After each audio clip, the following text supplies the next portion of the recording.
As you all know that we started our first chapter of microeconomics and it's an introduction of microeconomics. Okay, तो ये आपका first chapter है बच्चा. Description में आपको पहले ही भेज चुकी हूँ. अभी जो है वो आपके चैप्टर की एक्सप्लेनेशन है. तो सबसे फर्स्ट स्टार्टिंग में है बच्चा आपका ये पॉइंट्स टू रिमेंबर. बहुत ही इंपॉर्टेंट टॉपिक्स जो आपके इस चैप्टर के हैं, पहले वो मैं आपको समझाऊंगी. आपको कोई भी पॉइंट समझ में नहीं आता है, आपको कोई भी दिक्कत होती है तो आप मुझे पूछ सकते हैं. So first one is microeconomics. Just आपको पता है कि there is two parts of economics. The first one is microeconomics and the second one is macroeconomics. So what is microeconomics? Microeconomics क्या होती है? Microeconomics studies the behavior of an individual economic unit. Means to say it's a study. इसमें जो है अध्ययन किया जाता है किसका? The behavior of किसका अध्ययन किया जाता है? Individual economic unit. इंडिविजुअल की किसी भी एक सिंगल इकोनॉमिक यूनिट का. इकोनॉमिक यूनिट क्या होती है? जैसे कोई भी प्रोडक्शन कंपनी है आपकी, किसी भी एक इंडिविजुअल की. जैसे एग्जांपल्स में है आपको demand of an individual consumer, कि एक अकेला कंज्यूमर जो है, जैसे आप खुद का ही ले लीजिए, you are also a consumer. Consumer कौन होता है? जो गुड्स एंड सर्विसेज की डिमांड करता है, जो अपने लिए वस्तुओं को मांगता है, सेवाओं को मांगता है. ठीक है, तो किसी भी इंडिविजुअल कंज्यूमर की डिमांड हो या प्रोडक्शन ऑफ अ फर्म या किसी भी एक फर्म का प्रोडक्शन हो, तो वो आता है आपका माइक्रो इकोनॉमिक्स में. ओके, माइक्रो यानी छोटा, सिंगल पार्ट. जैसे कि आपका गांव है. Okay, that's in your village. If we are going to study the whole village, then it's a part of macro. But when we are going to study just only your family, ठीक है, बस एक आपकी family की study की जाती है, एक इंडिविजुअल फैमिली की स्टडी की जाती है, तो वो होता है आपका माइक्रो इकोनॉमिक्स. ओके, नेक्स्ट है आपका macro economics. Macro economics studies the behavior of the economy as a whole. as a whole मतलब सबका एक साथ इकट्ठा जब अध्ययन किया जाता है उनके बिहेवियर का. जैसे उसमें आपका माइक्रो में एग्जांपल था demand of an individual consumer. किसी भी एक कंज्यूमर की डिमांड का जब हम उसकी स्टडी की जाती है तो वो होता है आपका माइक्रो. लेकिन जब सभी कंज्यूमर को मिला के उनकी टोटल डिमांड की स्टडी की जाती है तो वो होता है आपका मैक्रो इकोनॉमिक्स का एक पार्ट. जैसे कंज्यूमर, अब आपको पता है सीज़न जो है वो इट्स समर, तो एसी की डिमांड होती है. अब एक आपकी फैमिली एसी की डिमांड करेगी तो वो होगा आपका part of a micro economics. लेकिन द होल कंट्री, देश में जितने भी लोगों की एसी की डिमांड होगी वो होगी एसी की एग्रीगेट डिमांड. तो वो क्या होगा? मैक्रो इकोनॉमिक्स का एक पार्ट होगा. इसी के अकॉर्डिंग है आपका नेशनल इनकम. नेशनल इनकम क्या होती है? ये एक बहुत ही ब्रॉड टॉपिक है. नेक्स्ट आपका ये आएगा अभी 12th क्लास में टॉपिक है आपका नेशनल इनकम का. अभी बस मैं आपको इतना बता देती हूँ. नेशनल इनकम जो होती है वो किसी भी देश की टोटल जो पॉपुलेशन होती है, ठीक है, उसका उनकी जो इनकम होती है वो as a national income count की जाती है. ठीक है, clear? in our next page now there's a different we also do the differentiate between microeconomics and macroeconomics. Okay, तो ये आपका माइक्रो एंड मैक्रो हुआ. नेक्स्ट जो है आपका वो है इकोनॉमी. What is economy?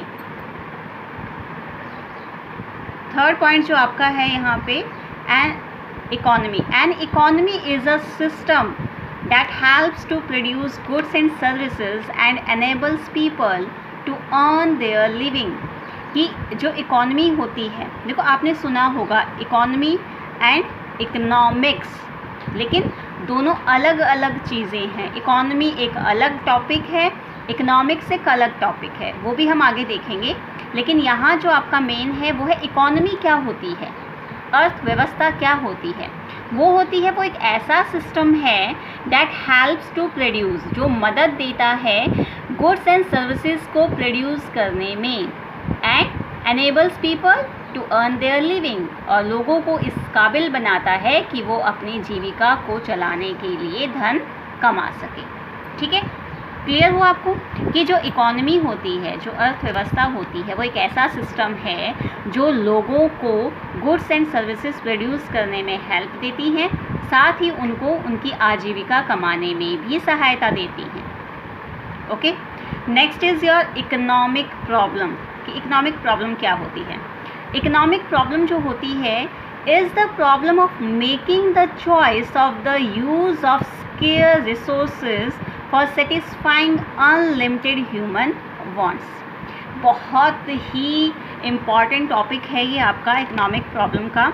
ये एक वो समस्या होती है जिसमें हम लोगों के सामने चुनाव की समस्या होती है। There is a problem of choice, और चुनाव किन में, स्केयर रिसोर्सेज। आपको पता है कि जो रिसोर्सेज होते हैं, संसाधन होते हैं, वो स्केयर हैं। स्केयर मतलब कम है, बहुत ज़्यादा आपके पास रिसोर्सेज नहीं हैं। जो नेचुरल रिसोर्सेज हैं वो बहुत लिमिटेड होते हैं।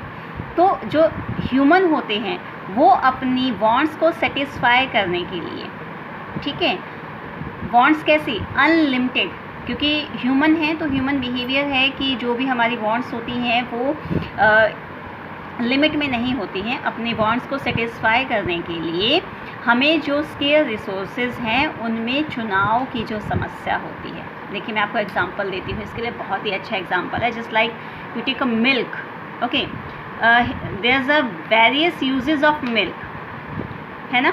मिल्क के बहुत से यूजेस होते हैं। अब आप दूध है, दूध से आप दही बना सकते हैं, आइसक्रीम बना सकते हैं, आप पनीर बना सकते हैं, आप खीर बना सकते हैं, आप कुछ भी बना सकते हैं, ठीक है।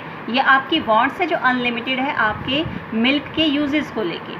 लेकिन आपको ये पता है कि जो दूध है वो इतना नहीं है कि आप इन सब चीज़ों को मिल्क का यूज़ करके बना सकें।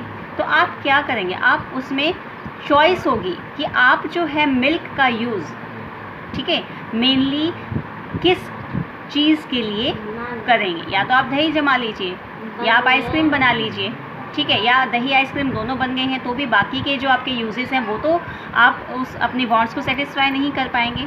जस्ट लाइक इलेक्ट्रिसिटी है, बिजली है आपकी। अब बिजली के जो यूजेस होते हैं उसमें भी आपकी चॉइस होती है कि आप या तो भाई फ़ैन चला लीजिए, कूलर चला लीजिए, या लाइट्स आपकी ऑन हैं, या आप जो है वॉशिंग मशीन का यूज़ है। तो आपको सोचना पड़ता है कि एक समय में, क्योंकि जो ये रिसोर्सेज होते हैं वो बहुत ज़्यादा क्वांटिटी में अवेलेबल नहीं हैं, ये बहुत ही स्केयर हैं, तो हमें उनमें अपनी वांट्स को सेटिस्फाई करने के लिए चूज़ करना पड़ता है कि सबसे पहले हमें अपनी किस वांट्स को सेटिस्फाई करना है। Okay, so clear.